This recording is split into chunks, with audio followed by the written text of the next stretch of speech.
In today's transmission, I talk about the ancient Taoist philosophy of Wu Wei. I talk about getting into a flow state. I talk about effortlessly responding to things as they unfold in our lives. I talk about surrendering to the unknown, and I talk about detaching from outcomes. It's a good one. Here we go.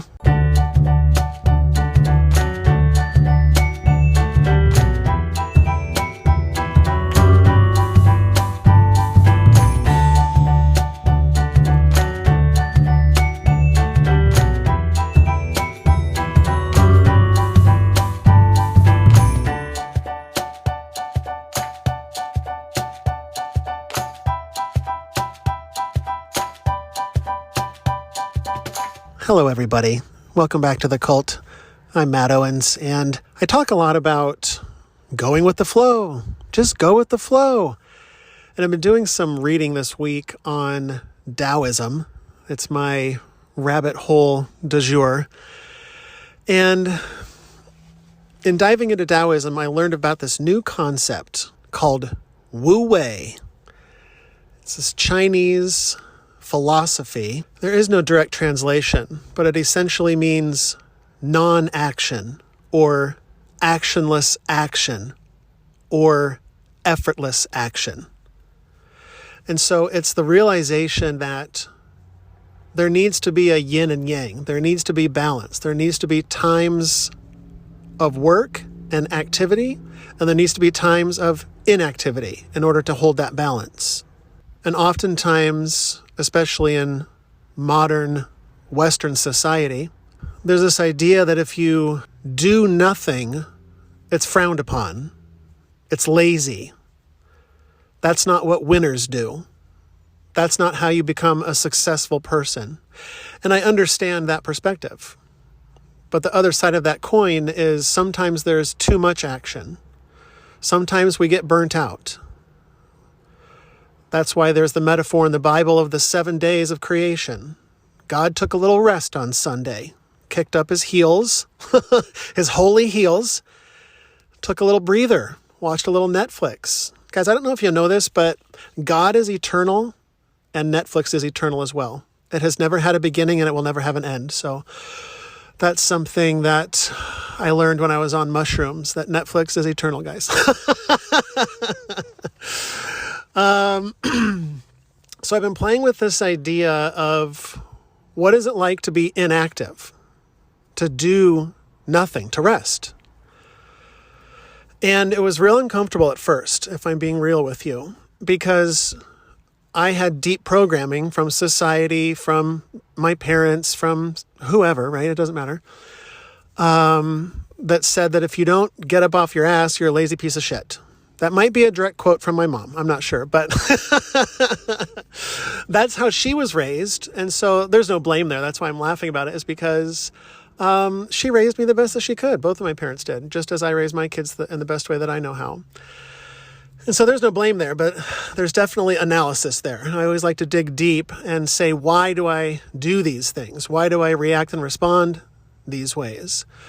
Why do I have such difficulty taking a nap in the middle of the afternoon without getting antsy, right? Feeling like, oh, there's something I need to be doing. Gotta, if it's, anything, right? Gotta cross something off the list. Gotta always be go, go, go, go, go. Otherwise, I won't be successful, right? I won't be a winner if I'm not always grinding.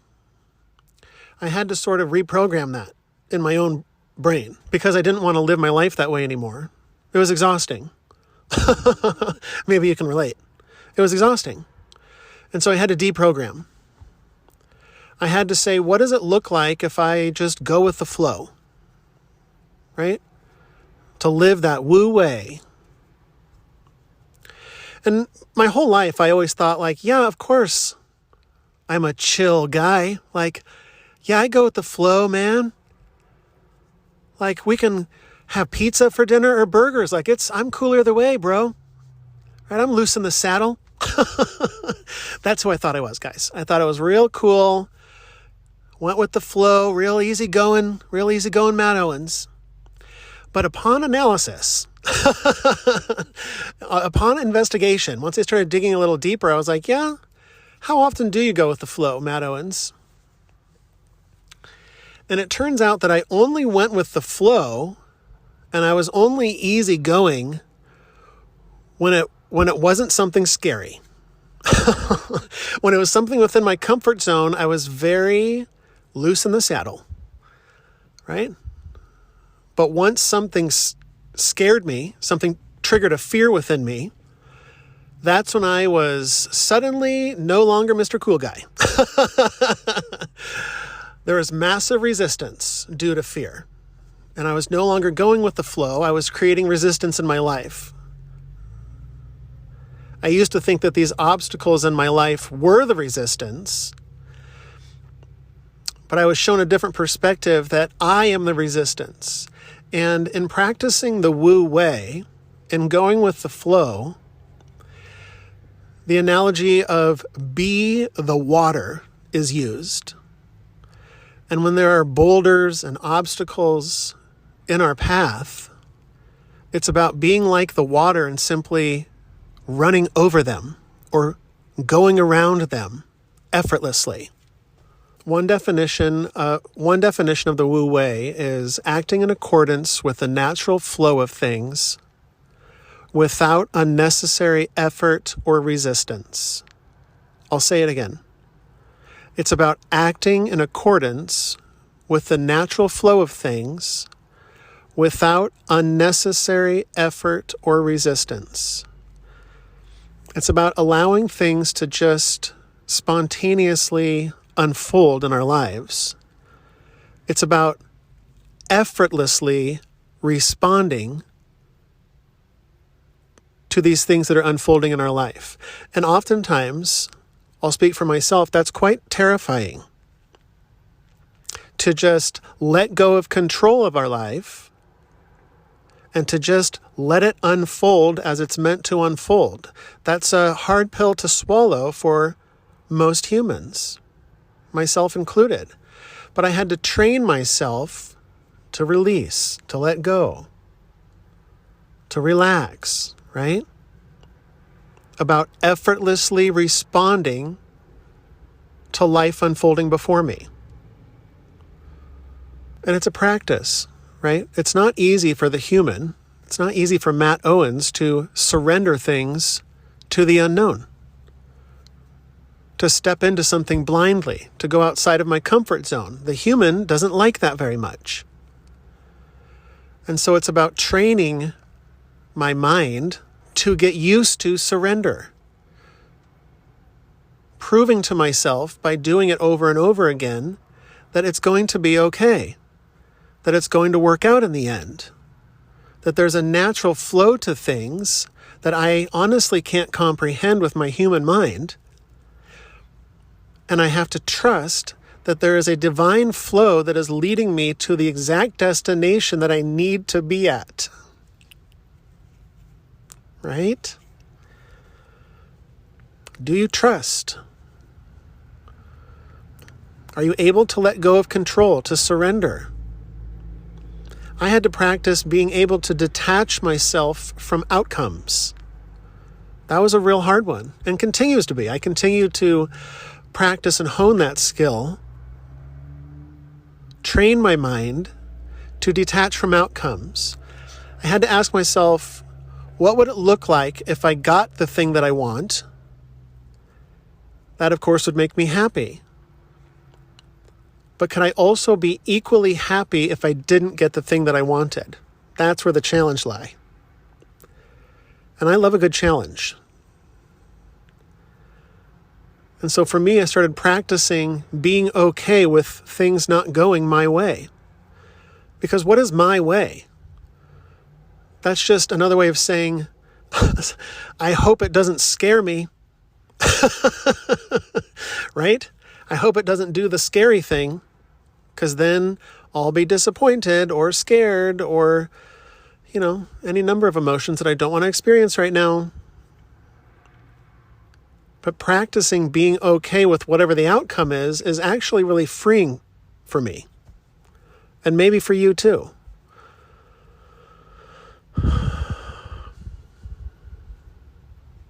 Oftentimes people who don't understand this concept of Wu Wei or going with the flow, they don't get it. They haven't experienced it. And so I understand when people give me their unsolicited advice about what I should and shouldn't be doing with my life is becoming irrelevant to me.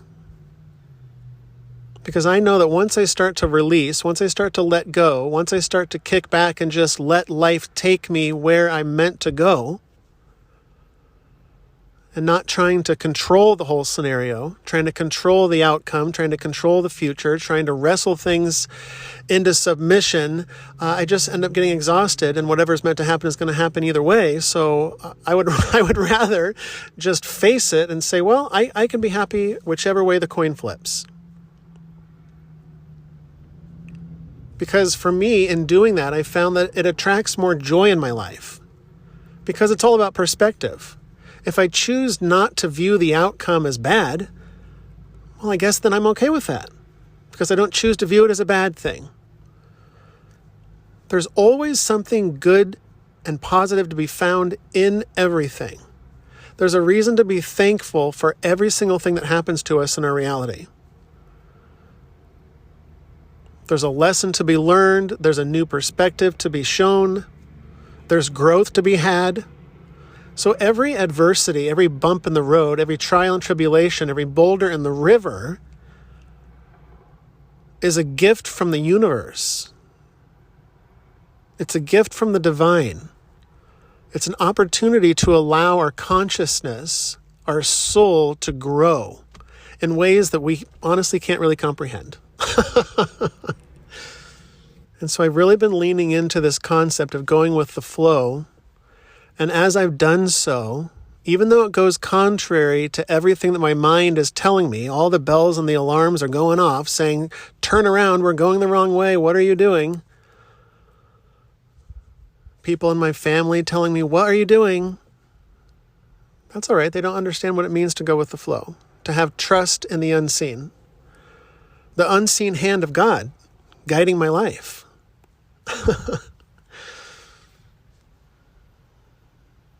And I've learned that as I surrender to this force, it attracts more peace in my life. It creates more joy. I'm just not stressed out all the time. And so these are the things that I like to share with you. I like to show you how I apply it in my own life. Because it's one thing to just philosophically talk about this until we're blue in the face. That's all fine and well. But I started asking myself, like, as I'm incorporating and learning all of these ancient technologies, these ancient spiritual practices that our ancestors used, that the Egyptians used, that the Greeks used, that the Mesopotamians used, that the Atlanteans used. That's right, you heard me, the Atlanteans. They were tapped into something mystical, something that is unseen with our two human eyes, that is seen with our third eye, that is seen with our knowing. And so as I started learning about these techniques, I started asking myself, how can I start applying them to my life? I've ingested them. I've thought about them on an intellectual level. I've processed it. I've talked about it. Now, how can I start applying that to my life?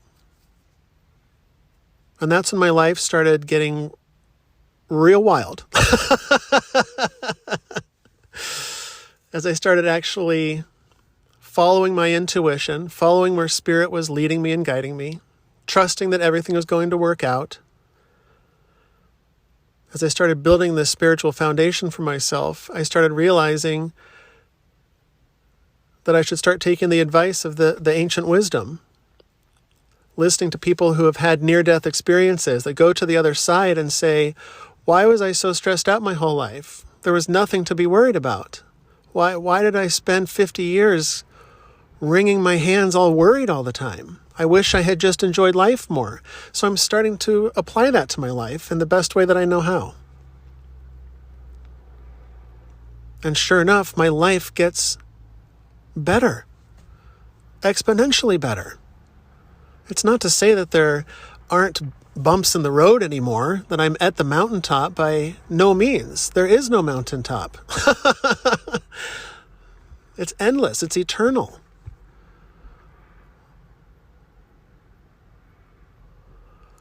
And so I'm practicing being like the water, trusting that I'm going to end up exactly where I'm meant to end up, and that at any given moment in space and time, I trust and have faith in the belief that I'm exactly where I need to be. That I haven't taken a wrong turn, that the river of life hasn't accidentally taken me down the wrong way. It doesn't work like that. The wrong way is a perception. You can choose to view it as the wrong way, and then, okay, it's the wrong way for you. Sure, because that's what you believe. But I've started changing that belief in my own life. That no matter which way I turn, which way I go, wherever I'm led, is exactly where my spirit wants me to be. Now, sometimes the human, sometimes my mind, sometimes Matt Owens gets real scared. But I just have to remind him, it's okay, buddy. It's okay, buddy. We're all gravy here. It's all good. Nothing to worry your pretty little head about, okay? I'm really thankful for everybody that's listening to me on Spotify and Apple and YouTube. And if you're not following me over on Instagram, Cult of Misfits over there, I post on stories almost daily. Record videos over there occasionally as well. So just follow me on all the platforms if you're into it. I'm really grateful for you guys. And until next time, love you. End transmission.